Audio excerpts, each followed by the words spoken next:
there has to be something that we can do differently.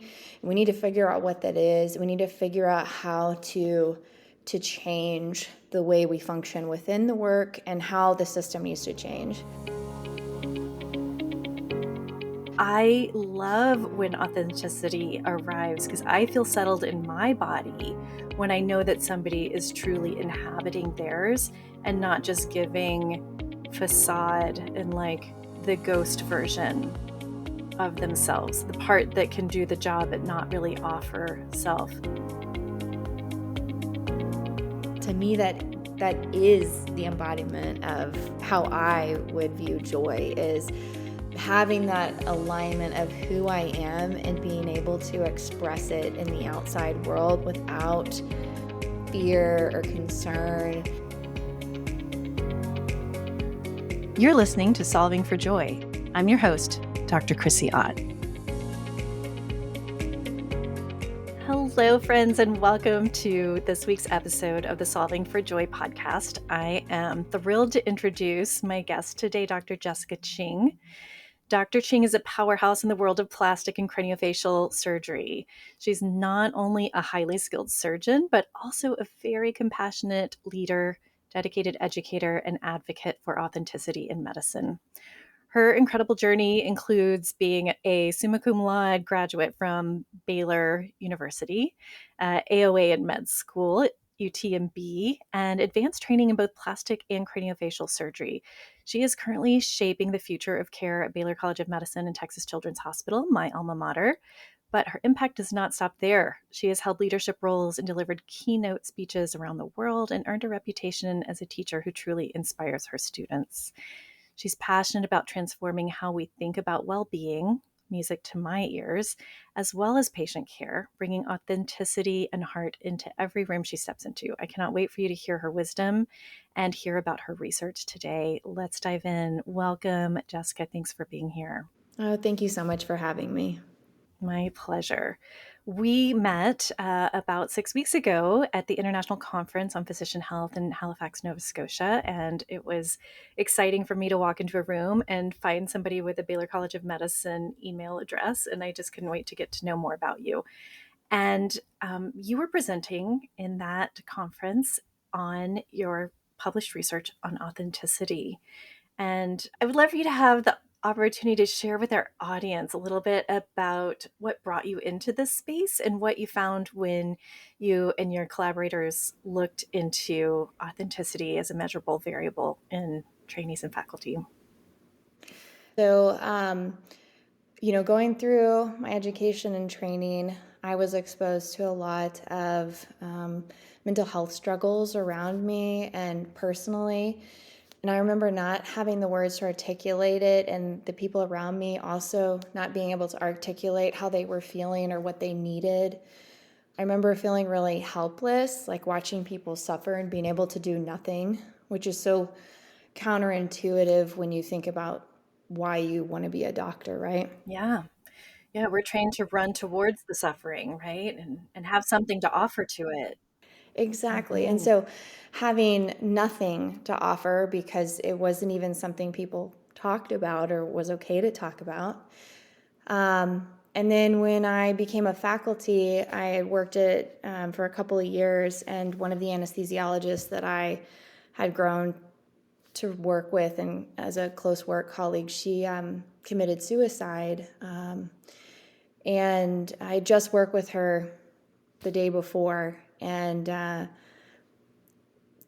weren't any signs. There wasn't anything that she specifically said that I would have known was any different from anything else any other time I worked with her. But I remember feeling, heartbroken over it, thinking like she was hurting that much and nobody knew anything and she didn't say anything. And, you watch everything, the candlelight visuals, the scholarship foundation, funding, and all of the grieving and memorializing of her.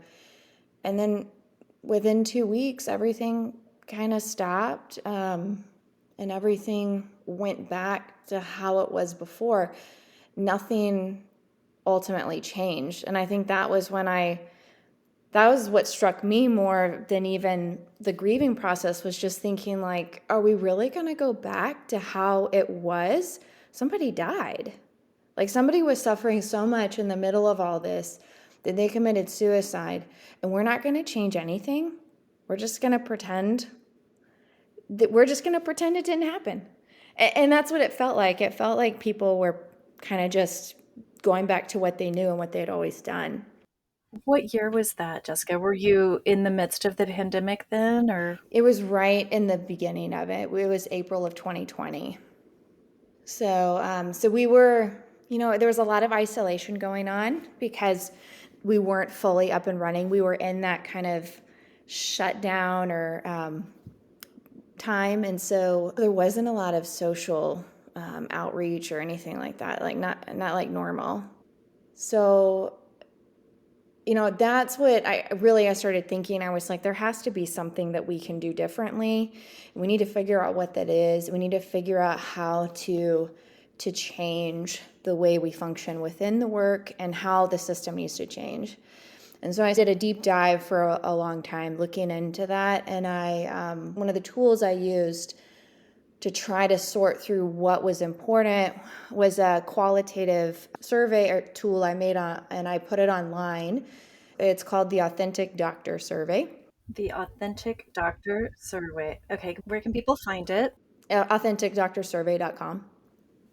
.com, authenticdoctorsurvey.com.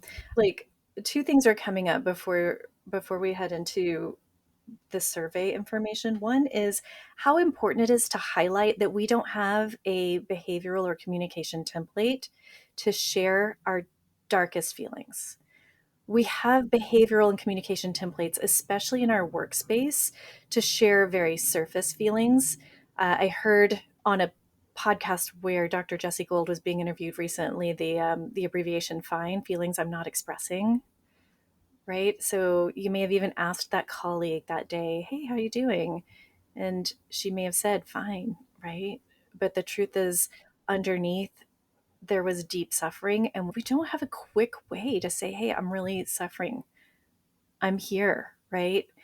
I've shared on previous, communications about this red light, yellow light, green light thing that I used to give to adolescents and their families when I would admit them for suicidal ideation to the hospital as a hospitalist, because we don't have the words, right? So if everybody just knew yellow light means I'm not exactly great, and red light means I'm actively ideating, it would be really helpful to spread that language.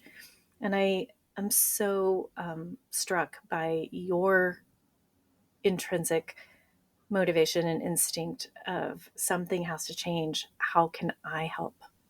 How can I be of service to this? So thank you for hearing that call and responding to it with your own creative wisdom and creating a survey, qualitative study that, yeah, I can't wait to hear more about it.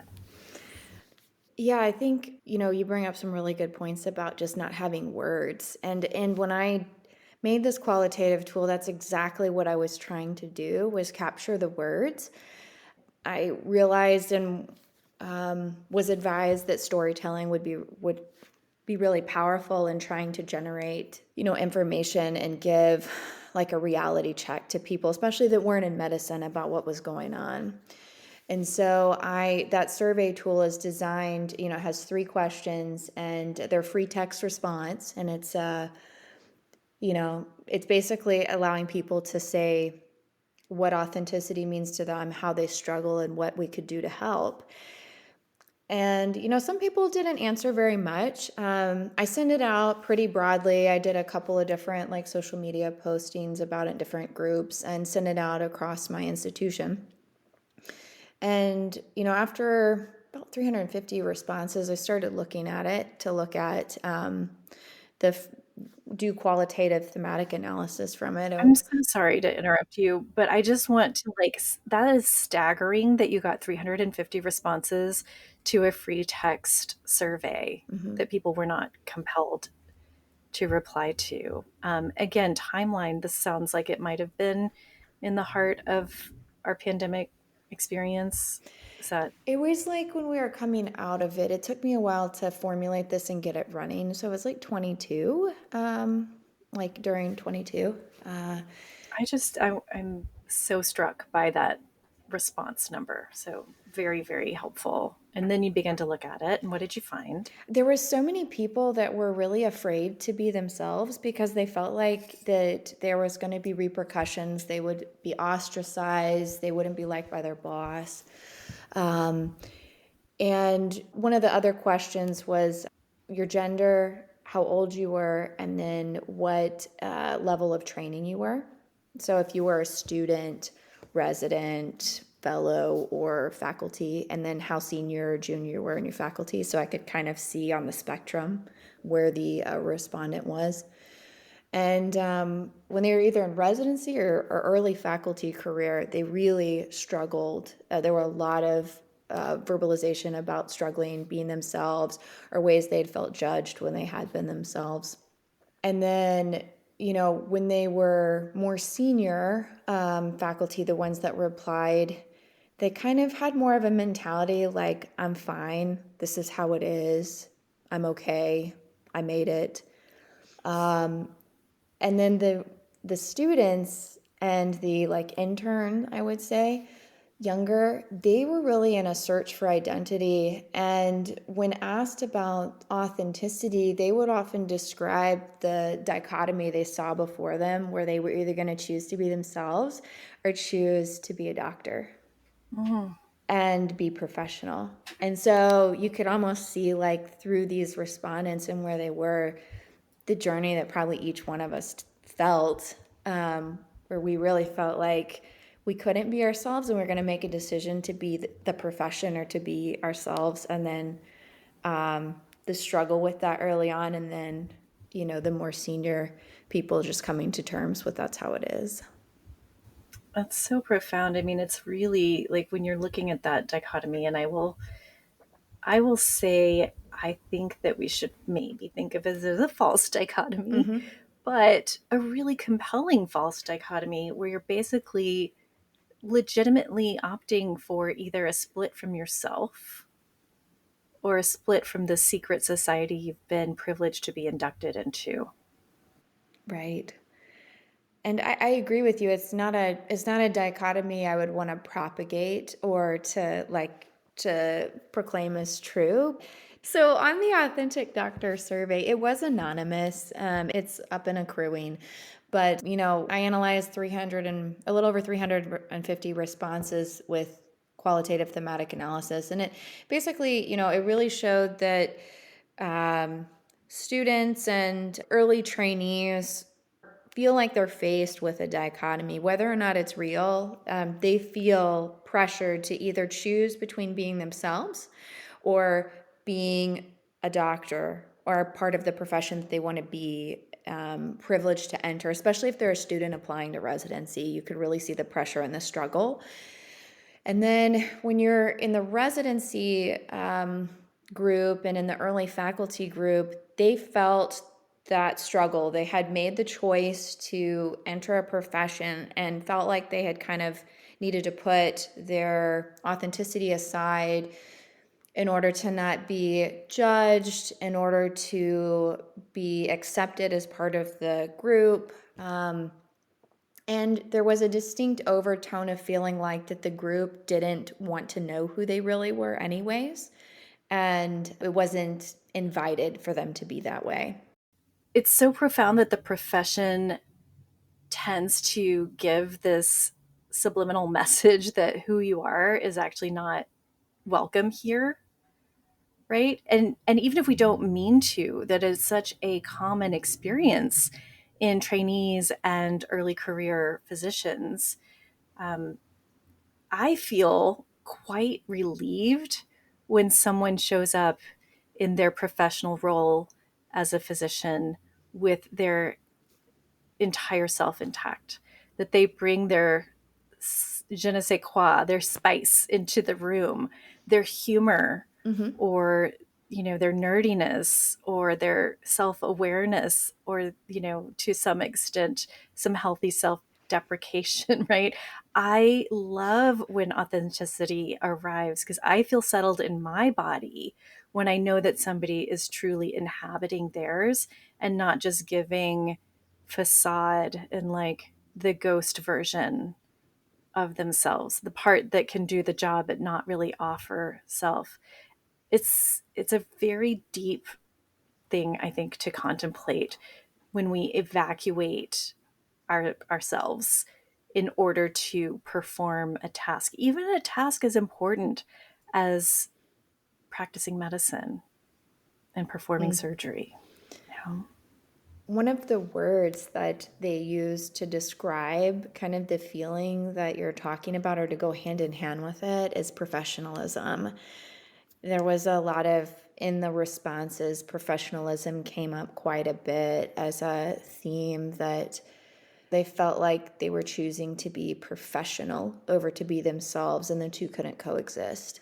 And so, that is a term that has been weaponized over time. And I think it started out probably honorable, but now the way that that is used is almost like, like you said, vacate and just be the professional. Yes, the weaponization of that term is something so important for us to keep an eye on because that is, in fact, one of the ways that gatekeepers, isolate people from the herd. And it's how physicians sometimes lose careers. And I also hear like in the early part of a career, there's maybe not quite as much nuance at integrating what is felt to be the personal self with the professional self. It's almost like there's an oscillation where we have to choose, zero value or one value. And eventually, with more and more practice of this profession, the end goal is more of an integrated self that is similar in different spaces, right? Even some of our leaders, like Dr. Tate Shanafelt in the well-being world, talk about eschewing the term life work balance in favor of life work integration. I like that. I wish it would be even further than just feeling like I wish it was just all life, right? Like I I Yeah. wish we could go even Yes. further than just having to have even two terms, right? That like this is life and this is work. Why isn't it all just life? We Yeah. can. Let's do it. We'll start today. That's I'm right. in. Like it's true. Yes, I'm sorry if I got you off track. That's so. Yes, they were saying it was hard to have professionalism or to feel like they were embodying professionalism if they brought more of a sense of self to work. Exactly. Exactly. And all of this research, this qualitative research, it gave a lot of stories. It gave me like it validated the themes that I personally felt and made it not just my story, but a collective story. And through that, I moved into the quantitative research, which is what I had presented at the International Conference on Physician Health, looking at the quantitative anonymous survey data of authenticity, depression, burnout, and suicide. Could you tell us a little bit about the domains that you measured and where you found significance in the study? Yes. So, looking at the quantitative metrics, one of the tools we used was called the authenticity scale, abbreviated authenticity scale, and it had three domains: authentic living, accepting external influence, and then the last one was self alienation. And accepting external influence and self alienation were negative domains. Authentic living was a positive domain. And what that meant was authentic living meant how well you're living out your values in accordance with who you are. I know who I am and I'm not afraid to be it. The Mm-hmm. accepting external influence is how much am I impacted by the opinions of others, how much do they inhibit me? Am I afraid of them? And the last one, the self-alienation, is how detached I am from who I am. I don't really know who I am. I don't know what my values are. And so I looked at those 3 domains across the metrics for burnout, suicide, and depression. For burnout, we use the Copenhagen, the work section inventory. For depression, we use the PHQ-9, and then for suicide, we use the Ask Suicide Screener Questionnaire.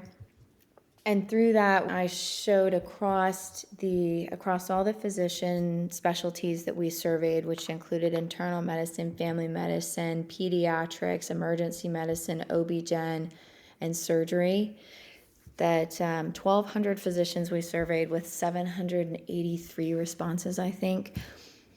And it showed that authentic living was protective across the board. It was correlated with an decrease in burnout, depression, and suicide, versus self-alienation and accepting external influence correlated with an increase on all the domains. That is so exciting. I mean, I just want to like highlight that and circle it and put exclamation marks in the margin here, because authentic living, like knowing what your values are and then living according to them, is, it's a path to living a life well lived, right? It's actually Mm-hmm. making the inner and outer congruent, having internal and external consistency. It's fidelity to a vision of self and values expressed in the world, which is one of the most important things that we address in the space of coaching and coaching physicians. It's actually bringing that into metacognitive awareness. And all of this also ties in so beautifully to me with ways we solve for joy, right? Like getting deeper into who we are and then bringing that back out as an offering to the world through our professional existence and through our integrated existence period. Mm-hmm. I think for me, talking about solving for joy, when I think about the description of authentic living and the way you articulated it just now, to me that is the embodiment of how I would view joy, is having that alignment of who I am and being able to express it in the outside world without fear or concern. And knowing, like, I feel like validated in doing that too, I think is also a huge part, that the internal validation of living out who I am. I think I don't know anything greater, like day to day, than to be able to do that. Absolutely. And the fact that you have given us some numerical, quantitative proof that in these particular things correlate to better mental health outcomes is so Mm-hmm. powerful. I think that that was a huge hope in doing it, was to be able to quantitatively provide it. So right on the cusp of moving into the quantitative research, I was trying to articulate the qualitative research, and I was met with resistance about, where's the statistics? And so then I thought, well, I guess I have to get those now. And so Mm-hmm. that's partly why the shift occurred, was because the statistics didn't exist to be able to say things that we inherently, as people who have done work on ourselves and to advocate for others, we know, intuitively know, but there's no statistics for those that need that. Yes, our left brained world view does not offer a lot of space for different ways of knowing. But yes, I agree that you've proven the obvious in some beautiful way, right? Like, of course, we knew it would be true. And it turns out that life confirmed it, that we did actually Right. count it and it was true. I'm excited to hear about your vision for operationalizing this insight. Where do you see the ripple happening, and how do you want to invite people to use this information, this insight, this beautiful proving of what maybe should be obvious, and um, and moving forward with it so that it can be of great service? I think there's so many ways to operationalize it. Part of the next segments of research that I am starting now look at ways to operationalize it and how the effects may be greater if we optimize it. And so some of that is to be determined, but I think what we can take away personally, and then thinking about education and training in the system, there's so many different levels to operationalize it. So personally, I would say for me, I look at the way that I interact with colleagues, or as an educator, how I interact with trainees and toward my patients and families. And I think, am I promoting you to live authentically? Am I giving you any reason to be concerned with the opinions of others or my opinion? And am I helping you to be connected and know what your values are? So I will have discussions with them about, I feel like I'm hearing from you that this is a value that I can sense that this is something that is really important to you. And they may or may not be that aware that that's what they're saying, but hopefully the way that I'm speaking with them is drawing them in to be able to be closer to their values, or to be more knowledgeable in their own values. I love that. It's a very consistent with a coach approach. Yeah, and then looking at, as an educator, and thinking about how we train people in the system in which we put them through medical school and residency. I think about, the what we talked about with the word professionalism, and just wanting to have those conversations with them that they maybe don't know how to articulate, about not having to make a choice between themselves and the profession, and that we want them to be authentic, because that is actually what's going to give them longevity in their career and in life. Yes. Yes, absolutely. If they betray themselves early on, that is going to be amplified over the course of their career. That's not going to be diminished. It's going to get worse because the more time goes by, the more that trajectory departs from one of an integrated self that happens to be a physician. The in the last kind of group I think about is with, with the system, whether it be local or regional or national. I think that there is a way in which the system is set up which sends a message that there's not room for being who you are, or that you are just a number and you're filling a job, and we don't need to know more about you because we'll replace you. And that's a bigger problem. Yeah, you're dispensable cog in a very complex machine. Yeah. Yeah, and that's a so that one I think will take more time and more data to really sort through. That one is pretty multifactorial, but hopefully, we'll get there. I am hopeful that the more people are aware of this research and the tool that you developed, that we may, it adds to the weight that will help to change attitudes over time. The old guard saying, well, I had to stuff my true self, and therefore it's not a problem that you are also stuffing your true self. Instead, it's like, let us give better than we got. Let us make it better. As my friend Becca Clarence said on the podcast recently, let us be better ancestors, to our professional progeny. Let us hold this door open instead of pulling it closed from the inside, saying you have to give up your Right. soul in order to enter here. We do not want that. We want intact humans practicing medicine and working in healthcare. I mean, that's who Let I us would want serve taking that care of my end. family, as a whole human. It is who I want taken care of. Absolutely. And they give better care. They have Mhm. more discretionary effort. They're more available for relating and Mhm. regarding. Um, I see this as just a really important piece, and it makes me have lots of ideas about collaborative research and interventions, Jessica. We can talk and play offline about that sometime, but I think it's a really exciting area of focus, in addition to your incredibly complex clinical work.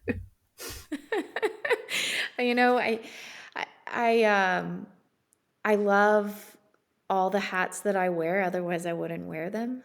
But I really find so much value in the advocacy work through the research and being able to tell the story of those that maybe can't articulate and also help get them what they might not even realize they need. And then to think about how we can prevent Yeah, others from going down that road.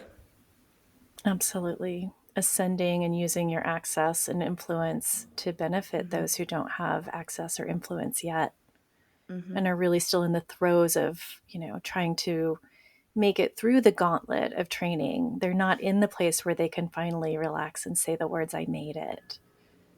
Right. They need voices like yours. How are you solving for joy these days? Oh my goodness. Well, I think for me, I really strive to be authentic every day. I'm looking to do that, and some days I feel like I do a really good job, or some moments I even feel like I do a really good job, and then other moments I feel like, why did I say that? Why did I do that? And you know, and those are learning moments for me of thinking like, that didn't feel good. Like that wasn't what I meant, or that wasn't really in alignment with who I am. So I think working on that is a constant process for me in solving for joy, and I think I feel just there's a huge weight lifted for me when I am really all in alignment. Thoughts, words, and actions, core values all together, and operating in unison. I think for me, I just feel like it's like in the zone, and that is my happiest place too. So, That is awesome. other than that, I love spending time with my husband and daughter. So, quality family time is huge, and forming those really substantial relationships that I found over time I can't get unless I really am authentic. Right? You don't get the depth, you don't get the buy-in. So I think that for me, it all ties together. One of my teachers, James Olivia Chu-Hillman, will often write and say, I can't know you without you, and I can't be known without me. More you is better. More you is Mm. always better. So more authenticity is always better, and that's an exciting place for us to end today. Um, I think of solving for joy oftentimes in terms of what variables in our little mental math equation did we take for constants that turn out to be variables.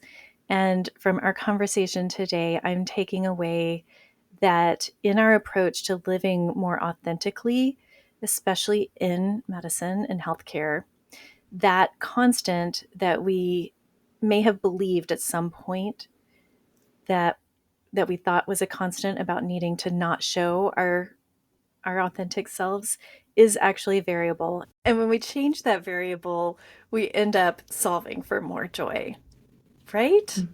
Absolutely. Jessica, thank you so much for all of this today. We started off our recording jamming to Pink Pony Club, and here's to Chapel Roan, who is a fantastic model of authenticity. And here's to authenticity at any cost. Cheers.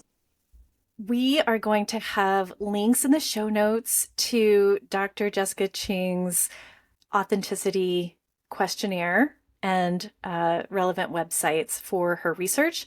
If anyone here is listening and would like to join in by taking the survey or getting in touch with her, we will have contact information there as well. I'm so honored to have this conversation with you. And I want to say too, many of our listeners are in healthcare, many are not, but we have special resources for those of us struggling. If you are listening to this podcast and having even passive suicidal ideation, that's not a green light. That is a yellow light, my friend. So please hook up with somebody who you can talk to about it and let them know what yellow light means. Call 988 if you need immediate care, and know that there is also a physician suicide hotline specifically. So we will add that to the show notes as well. It is 24/7 picked up by a human. So there is no need for you to suffer without help. There are too many people who care. You mean too much to too many people. So please get the medical help that you need. And we'll keep taking care of one another, taking care of ourselves, and solving for joy. We'll see you next week, friends. Thank you for being with us. I want to take a quick moment to acknowledge our incredible team. This podcast is produced by the amazing Kelsey Vaughn, post-production and more handled by Alyssa Wilkes, and my steadfast friend and director of operations, Denise Crane. Our theme music is by Dennis Kishcook, cover photography by the talented Shelby Bracken, and a special appreciation to my loyal champion and #1 fan, Suzanne Sanchez. Thanks again for tuning in, everyone. May we continue caring for ourselves, caring for others, and may we continue solving for joy. Take care. We'll see you next time.